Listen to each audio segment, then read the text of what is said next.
The city was always buzzing with light and sound, but on nights like this, when the rain tapped softly against glass windows and the streets shimmered with reflections, there was a silence hidden beneath all that chaos.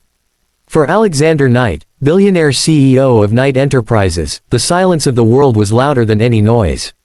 People saw him as untouchable, an empire builder, a man who conquered industries and commanded boardrooms with nothing more than his name. Yet behind the steel walls of his reputation, there was a man who sometimes craved to know what life was like without the weight of billions on his shoulders. That was why he did it. Disguised in plain clothes, stripped of his expensive suits and armored persona, Alexander often walked into his own stores, unseen and unrecognized.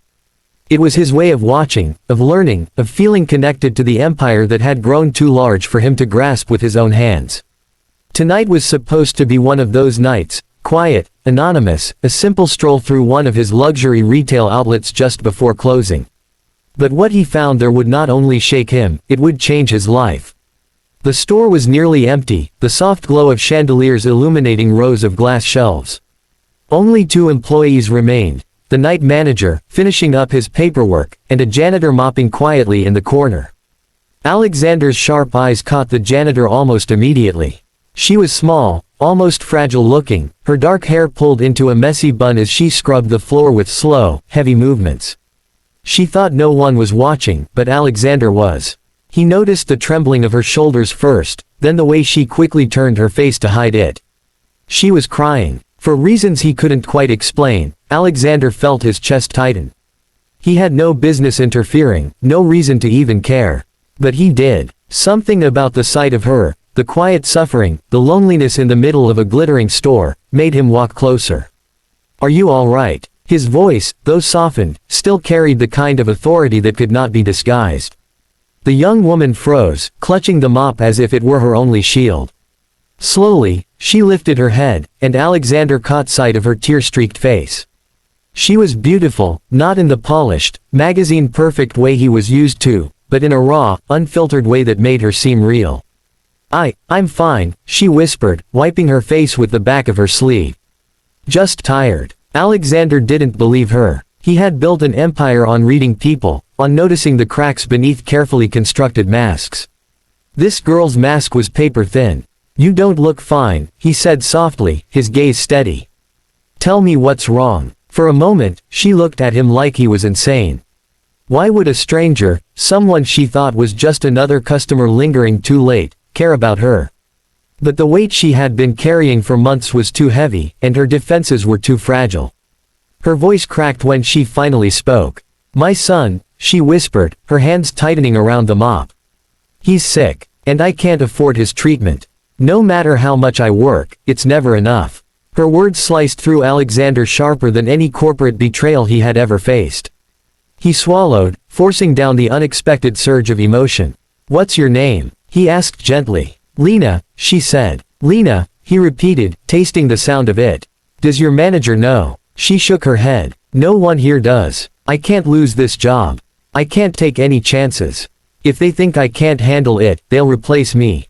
Alexander felt something stir inside him, something dangerous and uncontrollable. For years, he had lived behind walls of power and money, believing himself immune to the struggles of ordinary people. Yet here was a woman who worked inside his own empire, unseen and unheard, fighting a silent war just to save her child.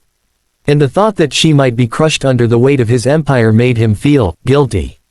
He wanted to tell her the truth right then, to say, "You're not just talking to a stranger. You're talking to the man who owns this place. The man who can change your life with a single word." But he didn't. Not yet. He wanted to know more. He wanted to understand her. So instead, he said, "Sometimes the world is crueler than it should be. But maybe things can change." Lena looked at him, her eyes wide, unsure whether to believe him. He smiled faintly, though it felt foreign on his lips. "Would you trust me if I said you're not as alone as you think?" That night lingered in Alexander's mind long after he left the store. He returned to his penthouse with her face burned into his memory, her voice replaying in his thoughts. He couldn't ignore it. He wouldn't. The next morning, Knight Enterprises buzzed with its usual energy. But behind closed doors, Alexander was already setting things in motion. He had Lena's employee file pulled discreetly, learning everything he could. A single mother, 26, working 2 jobs, struggling to make ends meet while raising a child alone.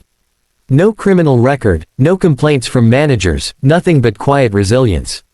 She had slipped through the cracks of a world too obsessed with the powerful to notice the powerless. The following evening, Alexander returned to the store. This time, Lena looked shocked to see him again. "You?" she asked, almost breathless. "Me," he said, his eyes locking onto hers. "I couldn't stop thinking about what you told me." "You shouldn't," she murmured, gripping her mop again like a lifeline. "You don't even know me." "Maybe I don't," he admitted. "But I want to." The days that followed were like nothing Lena could have imagined.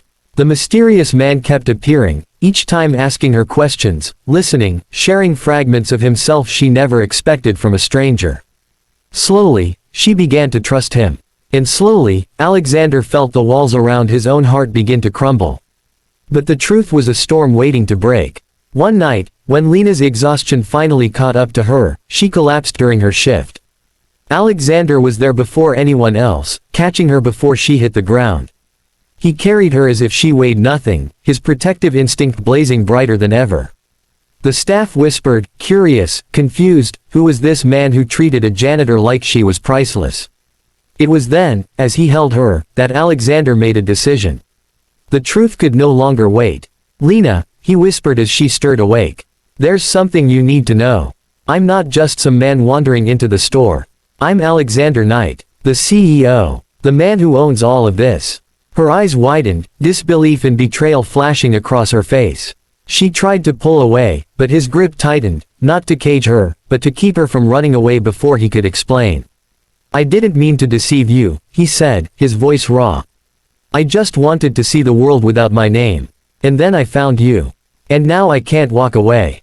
Her tears returned, but this time they weren't just of sadness, they were of confusion, of hope, of fear. "Why me?" she asked. "Because you reminded me what it means to be human," Alexander said fiercely.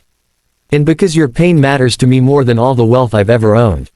For the first time in his life, Alexander Knight, the man the world saw as ruthless, untouchable, unstoppable, felt powerless. Powerless to her tears, her smile, her fragile hope. And for the first time, he was grateful. What began as an undercover visit ended as something he never imagined, the start of a story that would change both their lives forever.